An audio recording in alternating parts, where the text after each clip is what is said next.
कम समय में। महाभारत का युद्ध समाप्त हुआ।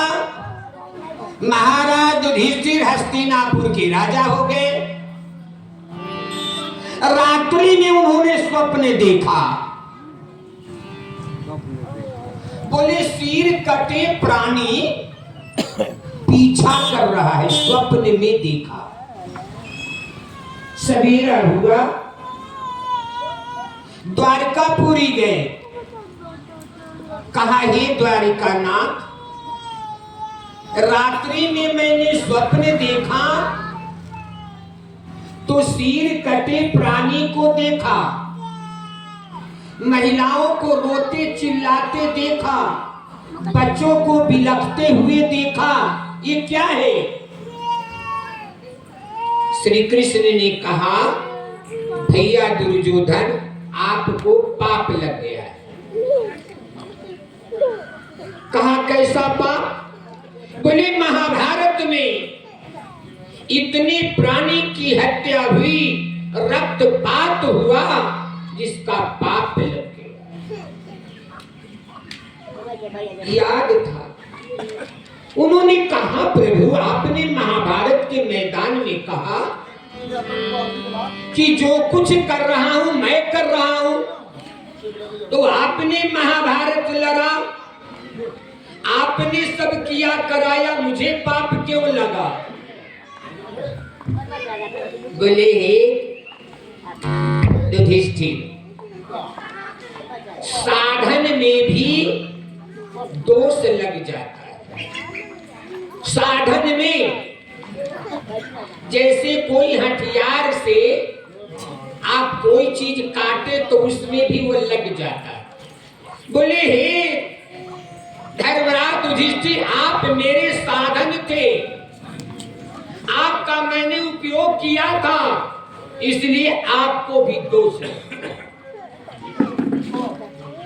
भैया पर ढीला ढाला जितनी का ठीक करिए।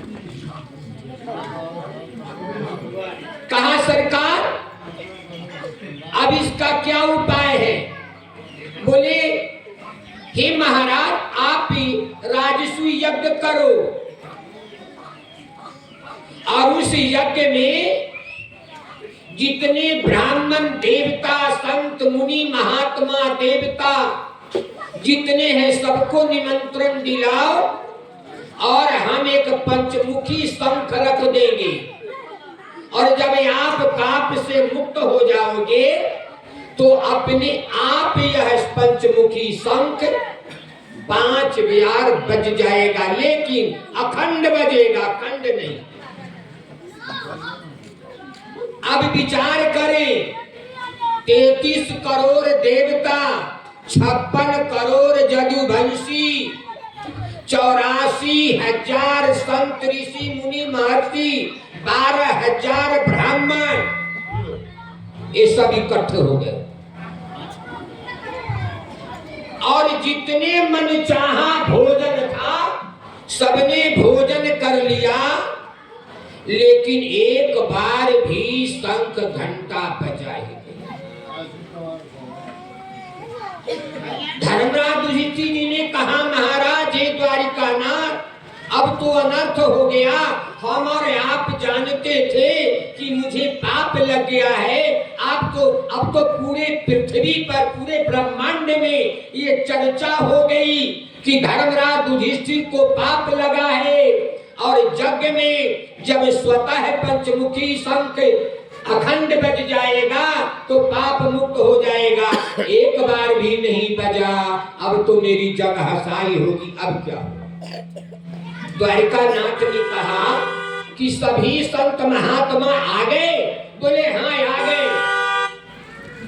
बोले कि नहीं कुछ बचे हैं? तो धर्मराज युधिष्ठिर ने कहा महाराज मेरी समझ में तो सब आ गए, अगर कोई आपके नजर में बचे हैं तो बता दिया जाए, बुलवा लिया जाए उनको। कहा काशी ने जगह नहीं बताया कौन घाट उठा। कहा काशी नगरी में एक सुदर्शन महाराज हैं, आप उनको बुला लाइए। भीम जी गए बुलाने काशी के शहरों में, पूछने लगे सुदर्शन महाराज जी को आप लोगों ने देखा है? सबने कहा भैया यहाँ सुदर्शन नाम का कोई नहीं। एक बुजुर्ग बूढ़े मिले, उन्होंने कहा भैया अरे उनका नाम सोपच भगत है, लोग उन्हें प्रेम से सुदर्शन कहते हैं। बोले वो काशी के घाट श्मशान पर मिलेंगे। अच्छा, अब वो गए तो हम वो बेचारे मस्त अपने काम में थे। भीम महाराज ने कहा ऐ सुपच जी, आपको भी निमंत्रण चाहिए क्या? तुझे पता नहीं है महाराज के यहाँ जग हो रहा है, वहां आना चाहिए भंडारा प्रसाद पाने के लिए। सुदर्शन महाराज जी ने कहा महाराज भी हम जाते पता है, लेकिन मुझे पता है कि राजा का अन्न नहीं खाना चाहिए। सुदर्शन महाराज जी ने कहा मुझे पता है कि राजा का अन्न नहीं खाना चाहिए, दोष लगता है इसलिए हम नहीं जाएंगे। बड़ी मुश्किल। कहा एक शर्त, 101 अश्वमेध जग का जब पुण्य आप दोगे तब हम चले। भीम जी ने कहा महाराज 1 अश्वमेध जग जो शुरू हुआ वो सफल ही नहीं हुआ, 101 अश्वमेध जग का फल आपको कहां से दिया जाए? जब कहा कि राजा का अन्न नहीं खाना चाहिए तो बोले भीम जी ने क्यों? कहा राजा के अन्न खाने से नरक में जाता। बोले क्यों? बोले राजा का जो टैक्स आता है, कर आता है, कर टैक्स, वह प्रजा के द्वारा वसूल कर आता है, उसमें आय लगा रहता है, इसलिए राजा का अन्न खाने से नरक में जाता। कौन कहा? सुदर्शन। कहा एक काम कीजिए। तो भीम जी ने सोचा भगवान श्री कृष्ण ने कहा प्रेम से लाने के लिए, नहीं तो इस अभागे को एक गदा में पताल भेज देते। सुदर्शन महाराज समझ गए, अंतर्यामी। उन्होंने कहा भैया भीम एक काम करो, मेरा 11 दाने का सुवर्णी है हाथ में, बोले कुटिया में है जरा लेते आओ। भीम जी गए लाने, इन्हें लगा हम पाताल जा रहे हैं। सुदर्शन जी कहा कि भीम जी 11 दाने का मेरा सुवर्णी जब आपसे नहीं उठा तो आप मुझे पाताल कैसे भेज रहे थे? भीम जी तो गुस्से में आए। द्वारिकानाथ जी ने कहा संत का दर्शन हुआ? कहा महाराज दर्शन तो हुआ, लेकिन वो बड़ा ऐंठा हुआ संत। कहा क्यों? कहा वो भिखारी बनकर घाट पर है, रस्सी जल गई, ऐठन न गई। फटी पुरानी कपड़े पहने वो मर्द घट्टी श्मशान में बैठा है और कहता है राजा का अन्न खाने से नरक में जाएंगे। और तो 101 अश्वमेध जग का फल मांगा है, कौन देगा? भगवान श्री कृष्ण ने कहा कोई बात नहीं। पांचों पांडव को बैठाए और खुद बैठे,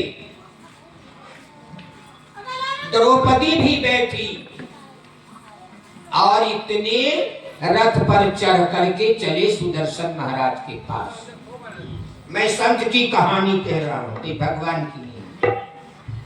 एक योजन जहां पर सुदर्शन महाराज की कुटिया थी, उससे 1 योजन पहले, यानी 1 योजन का अर्थ है 4 कोस, 4 कोस पहले रथ रोक दिया गया और भगवान श्री कृष्ण, द्रौपदी, पांचों पांडव चप्पल जूते जूतियां उतार कर रथ में रख दिए और नंगे पांव सुदर्शन महाराज से मिलने। जब सुदर्शन महाराज से मिलने आए, द्रौपदी हाथ जोड़कर खड़ी हो गई। कहा महाराज ये भारत की नारी, कहा महाराज आपने बड़े कम यज्ञ का फल मांगा है, आपने 101 यज्ञ का ही मांगा है, आप हजार हजार मांगिए मैं देने को तैयार हूं। द्रौपदी की बोले वो कैसे? बोले महाराज संत भगवान ने लिखा कि संत दरस को जाइए तजिए कपट अभिमान, ज्यो ज्यो पद भूमि पड़े त्यों त्यों तीर्थ समान। सरकार मैं आपके दर्शन के लिए पैदल आई हूँ, एक एक पद मेरा असमेघ जग का फल है। क्या बात। और दूसरा संत भगवान ये कहते हैं कि माता पिता सास ससुर और पति की सेवा तीर्थ के समान है। सरकार एक पति नहीं मैं 5 पति की सेवा।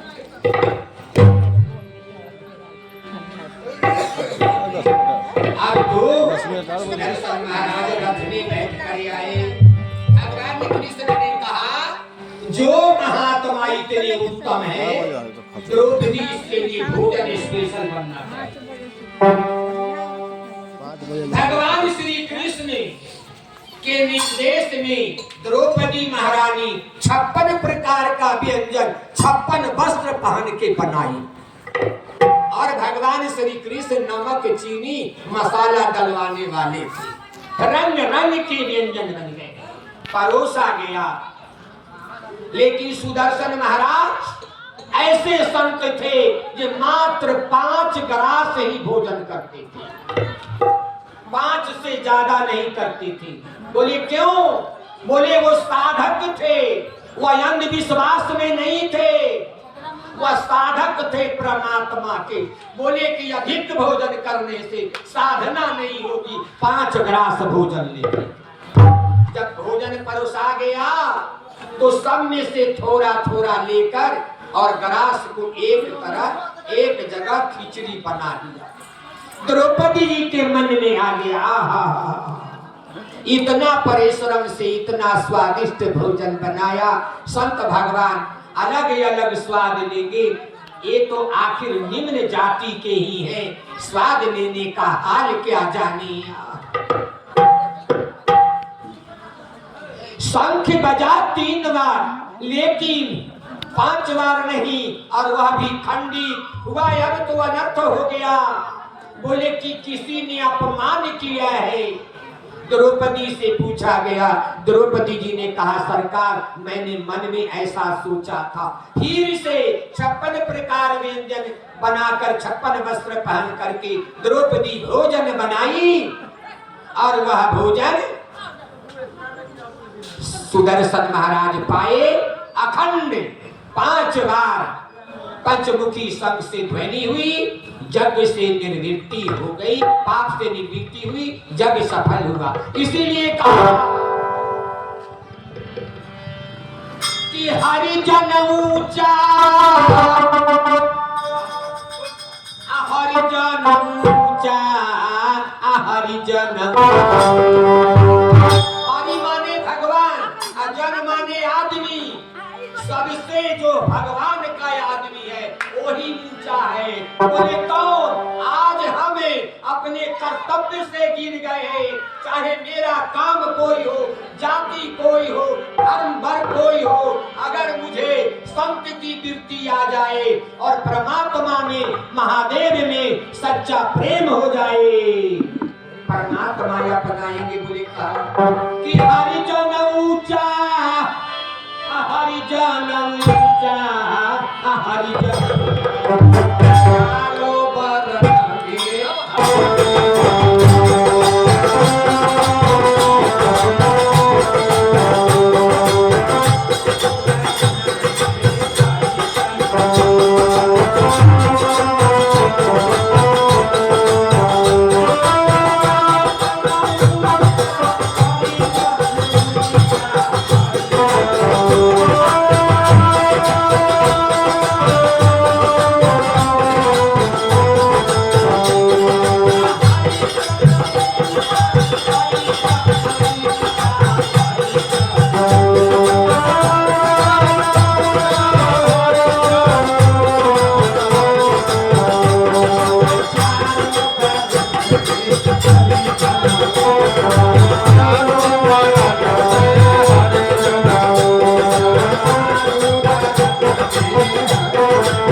श्रद्धा सुमनी दीदी,